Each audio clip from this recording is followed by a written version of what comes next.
তো নমস্কার বন্ধুরা, বেঙ্গল ওয়েদার কেয়ার চ্যানেল আপনাদের সকলকে আরো একবার আমরা স্বাগতম জানাচ্ছি। তো আজকের দিনকের ক্ষেত্রেও হাড় কাঁপানো শীত আজকের দিনকের ক্ষেত্রেও লক্ষ্য করা গিয়েছে, এবং আজকের দিনকে যে ঠান্ডাটা পড়েছে সেটা কিন্তু অনেকটাই বেশি ঠান্ডা পড়েছে। বিগত কয়েক বছরের তুলনায় কিন্তু আজকের দিনকের ঠান্ডাটা অনেক বেশি জাঁকিয়ে লক্ষ্য করা গিয়েছে। এবং আমরা এই মুহূর্তে দেখবো যে আগামী কালকের দিনকের ক্ষেত্রে সকালবেলা থেকে সকালবেলার দিকে কি রকম হাড় কাঁপানো শীত পড়তে পারে। তো চলে আসবো আমরা শনিবার দিনকের ক্ষেত্রে, এবং শনিবার দিনকের ক্ষেত্রে চলে আসলাম ভোরবেলা 4টের সময়। এবং আপনারা যেটা দেখতে পাচ্ছেন যে বর্তমানে কিন্তু তাপমাত্রা ঊর্ধ্বমুখী আবারও হতে আরম্ভ করে দিয়েছে, অর্থাৎ যারা শীতপ্রেমী মানুষ রয়েছে তাদের জন্য একটা খারাপ খবর যে আবারও কিন্তু গরম ভাবটা বাড়তে চলেছে। গরম বলবো না ঠিক, যে তাপমাত্রা আস্তে আস্তে যে বাড়বে সেটা আপনারা খুব ভালো করে লক্ষ্য করতে পারবেন। যেখানে পুরুলিয়ার ক্ষেত্রে কিন্তু 11 ডিগ্রি, বাঁকুড়ার ক্ষেত্রে 12 ডিগ্রি, বর্ধমানে 13 ডিগ্রি, এরকম ভাবে কিন্তু তাপমাত্রা বাড়তে আরম্ভ করে দিয়েছে। অন্যদিকে বাংলাদেশের ক্ষেত্রেও খুলনা, বরিশাল, কুমিল্লা, ঢাকার ক্ষেত্রেও তাপমাত্রা আস্তে আস্তে বাড়বে। এবং উত্তরবঙ্গের দিকে যদি আমরা যাই, উত্তরবঙ্গের ক্ষেত্রেও কিন্তু তাপমাত্রা বাড়ছে। দেখুন দার্জিলিং এর ক্ষেত্রে কিন্তু আজকাল এর দিকে 7 ডিগ্রি 6 ডিগ্রির কাছাকাছি তাপমাত্রা লক্ষ্য করা যাচ্ছিল, কিন্তু সেই তাপমাত্রা কিন্তু 9 ডিগ্রির কাছাকাছি চলে আসছে, অর্থাৎ তাপমাত্রা আবারও ঊর্ধ্বমুখী হচ্ছে।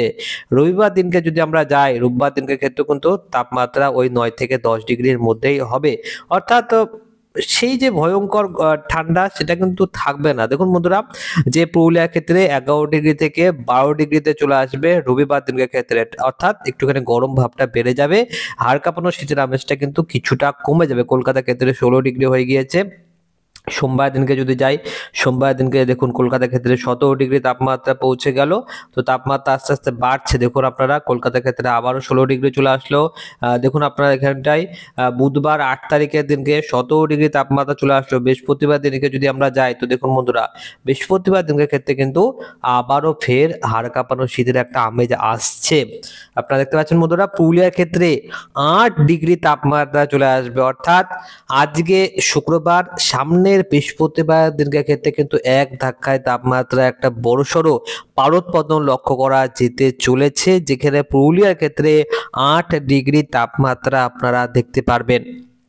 এছাড়াও আমরা রামাগড়ের দিকগুলোর ক্ষেত্রে কিন্তু 7 ডিগ্রি দেখতে পাচ্ছি, এবং বারকাগাঁও, এটা হাজারিবাগের আশেপাশের দিকগুলোর ক্ষেত্রে মানে ঝাড়খণ্ডের দিকটা কিন্তু 5 ডিগ্রি 6 ডিগ্রি তাপমাত্রা লক্ষ্য করা যাচ্ছে। তো দেখুন মানে 5 ডিগ্রি 6 ডিগ্রি তাপমাত্রা উত্তরবঙ্গের দিকে যদি যাই, উত্তরবঙ্গের ক্ষেত্রে দার্জিলিং এর ক্ষেত্রে কিন্তু 8 ডিগ্রি তাপমাত্রা। দেখুন আপনারা এখানটা খুবই মানে একটা ইন্টারেস্টিং ব্যাপার, যে দার্জিলিং এর ক্ষেত্রে আমরা 8 ডিগ্রি তাপমাত্রা দেখতে পাচ্ছি, এবং দার্জিলিং এর সেম তাপমাত্রা, দার্জিলিং এর মতনই কিন্তু সেম তাপমাত্রা আমরা কোথায় পাচ্ছি, আমরা পুরুলিয়ায় পাচ্ছি। অর্থাৎ আপনারা যদি শীত উপভোগ করতে মানে চান, তাহলে কিন্তু আপনারা দার্জিলিংকে ছেড়ে দিয়ে পুরুলিয়ার দিকেও ঢুকতে পারেন, কিন্তু পাহাড়ের যে বৈশিষ্ট্য রয়েছে সেটা আলাদা হয়। তো যার কারণে এটা কেউ করবে না, কিন্তু আমি আপনাদেরকে যেটা বোঝাতে চাইছি যে পুরুলিয়ার তাপমাত্রা আর দার্জিলিং এর তাপমাত্রা, দুটো তাপমাত্রা কিন্তু সমান হয়ে গিয়েছে। এতটা ভয়ঙ্কর মানে ঠান্ডা পড়ছে, এবং এতটা ভয়ঙ্কর উত্তরের ঠান্ডা বাতাসের প্রকোপ। উত্তরে যে ঠান্ডা বাতাসটা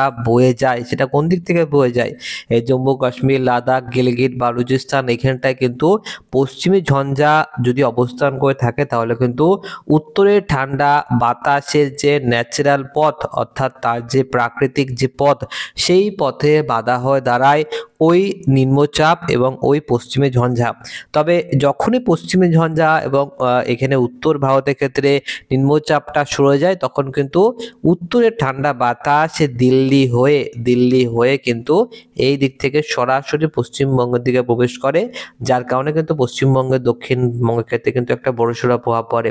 এবং পশ্চিমবঙ্গের আগে পড়ে যায় ঝাড়খণ্ড, পড়ে যায় বিহার, পড়ে যায় এই সমস্ত এলাকাগুলোর ক্ষেত্রেও কিন্তু ব্যাপক প্রভাব লক্ষ্য করা যায়। দেখতে পাচ্ছেন বন্ধুরা, এইটুকু যে পার্ট রয়েছে, এইটুকু পার্টে কিন্তু বেশ ভালোই শীত পড়ে।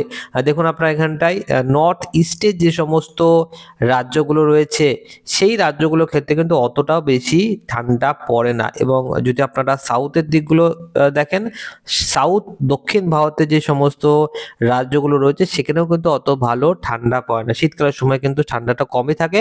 এটা আমি একদিকে ভালোই বলবো, কারণ অত বেশি ঠান্ডা পড়ে না। কিন্তু পশ্চিমবঙ্গে যদি আপনারা ওয়েদারটা দেখেন, খুবই রুক্ষ শুষ্ক টাইপের ওয়েদার থাকে। গরমকালে ব্যাপক গরম, শীতকালে ব্যাপক ঠান্ডা। তবে আমরা ভাগ্য ভালো যে আমরা দিল্লির মতন পরিস্থিতিতে নেই, কারণ দিল্লির দিকে যদি আপনারা তাকান, দিল্লির দিকটা যদি আপনারা তাকান দেখতে পাবেন যে দিল্লির ক্ষেত্রে 7 ডিগ্রি তাপমাত্রা, কোথাও কোথাও 6 ডিগ্রি, 5 ডিগ্রি এরকম কিন্তু চলে যাচ্ছে। রাওয়াবাড়ি আশেপাশে দিকগুলোর ক্ষেত্রে 5 ডিগ্রি, দিল্লির ক্ষেত্রে 7 ডিগ্রির কাছাকাছি তাপমাত্রা রয়েছে। তো দিল্লির ক্ষেত্রে তো ভয়ঙ্কর ঠান্ডা পড়ে, এবং গরমকালের ক্ষেত্রে আপনারা দেখেছেন যে একাধিক যে গোটা ভারতবর্ষের রেকর্ড ভাঙে, সেগুলো দিল্লির আশেপাশের দিকে ভাঙে, 54 ডিগ্রির কাছাকাছি তাপমাত্রা চলে যায়। তো মানে আপনারা ভাবুন, আপনারা একটা জিনিস ভাবুন যে আমরা কিরকম মানে ওয়েদারের পরিস্থিতির মধ্যে দিয়ে যাচ্ছি।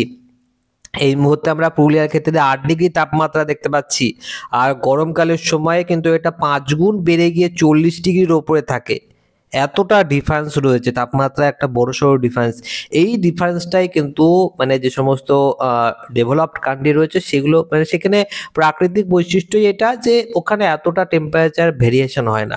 ওখানে তাপমাত্রা আপনারা বলতে পারেন যে ওই নিচের দিকে যদি নামে তাহলে ওই 5-6 ডিগ্রি নামবে, আর উপর দিকে যদি যায় তাহলে কিন্তু ওই 18 ডিগ্রির মতো যায়। মানে আপনারা বলতে পারেন যে 15 ডিগ্রির কাছাকাছি কিন্তু তাপমাত্রার ব্যবধান থাকে। কিন্তু আমাদের এখানে কত ডিগ্রি ব্যবধান হচ্ছে?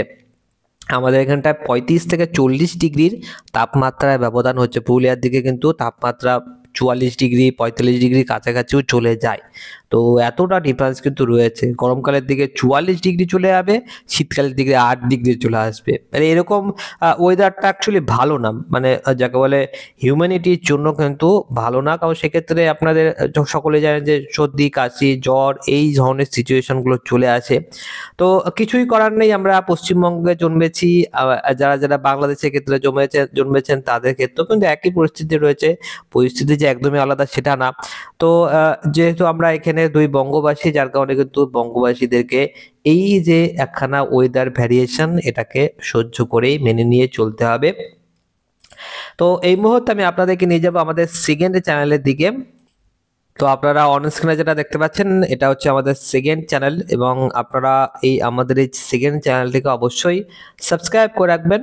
এবং আমাদের এই সেকেন্ড চ্যানেলে ফাইন্যান্সিয়াল মার্কেট অর্থাৎ স্টক মার্কেট সম্বন্ধে কিন্তু আপনাদেরকে অনেক কিছু আইডিয়া দেওয়া হয়, এবং আপনারা কিন্তু আমাদের এই চ্যানেলটি থেকে অনেক কিছু শিখতে পারবেন, অনেক কিছু জানতে পারবেন।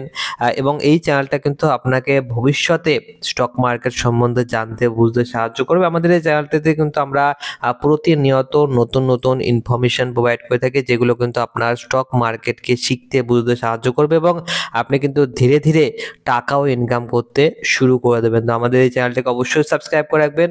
সাবস্ক্রাইব করার সাথে সাথে অল নোটিফিকেশন অন করে রাখবেন যদি আপনি স্টক মার্কেট সম্বন্ধে ইন্টারেস্টেড হয়ে থাকেন। তো এবারে আমরা চলে আসবো বৃষ্টিপাতের দিকে। তো বন্ধুরা, বৃষ্টিপাতের ব্যাপারে যদি আমি বলি, তো বৃষ্টিপাতের ক্ষেত্রে কিন্তু একটা সম্ভাবনা রয়েছে। বৃষ্টিপাতের সম্ভাবনা বাংলাদেশের ক্ষেত্রে এবং পশ্চিমবঙ্গের ক্ষেত্রেও রয়েছে, যেখানে আপনারা দেখতে পাচ্ছেন যে পশ্চিমবঙ্গের ক্ষেত্রেও কিন্তু মনমোহন সিং, সিলেট এই লাগোয়া এলাকাগুলোর ক্ষেত্রে বৃষ্টিপাত থাকবে। তার সাথে সাথে বাংলাদেশের ক্ষেত্রে ওখানে বৃষ্টিপাত হবে, তার সাথে সাথে পশ্চিমবঙ্গের ক্ষেত্রেও উত্তরবঙ্গে বৃষ্টিপাতের সম্ভাবনা রয়েছে, যেখানে আলিপুরদুয়ার, কোচবিহার এই সমস্ত এলাকাগুলোর ক্ষেত্রে বৃষ্টিপাতের সম্ভাবনা থাকবে। জলপাইগুড়ির ক্ষেত্রে আমরা বৃষ্টিপাত দেখতে পাচ্ছি, শিলিগুড়ির ক্ষেত্রে কিন্তু বৃষ্টিপাত দেখা যাচ্ছে, দার্জিলিং এর ক্ষেত্রেও কিন্তু বৃষ্টিপাতের সম্ভাবনা রয়েছে। তো যথারীতি মতন ভাবে কিন্তু বৃষ্টিপাতের সম্ভাবনা বেশ ভালো মতন ভাবেই রয়েছে উত্তরবঙ্গ এবং বাংলাদেশের প্রান্তগুলোর ক্ষেত্রে, বিশেষ করে বাংলাদেশের মনমোহন সিং, সিলেট এই বিভাগগুলোর ক্ষেত্রে হালকা থেকে মাঝারি বৃষ্টিপাতের সম্ভাবনা রয়েছে। এবং এই বৃষ্টিপাতের ফলে যেটা হবে সেটাতে কিন্তু বন্ধুরা তাপমাত্রা একটা ভ্যারিয়েশন আসবে, অর্থাৎ তাপমাত্রা আবারও ফের আস্তে আস্তে বাড়তে চলে যাচ্ছে। তো আজকের এই ভিডিওটা কেমন লাগলো অবশ্যই আপনারা কমেন্ট বক্সে কমেন্ট করতে ভুলবেন না। আপনাকে অসংখ্য অসংখ্য ধন্যবাদ ভিডিওটা শুরু থেকে শেষ পর্যন্ত দেখার জন্য।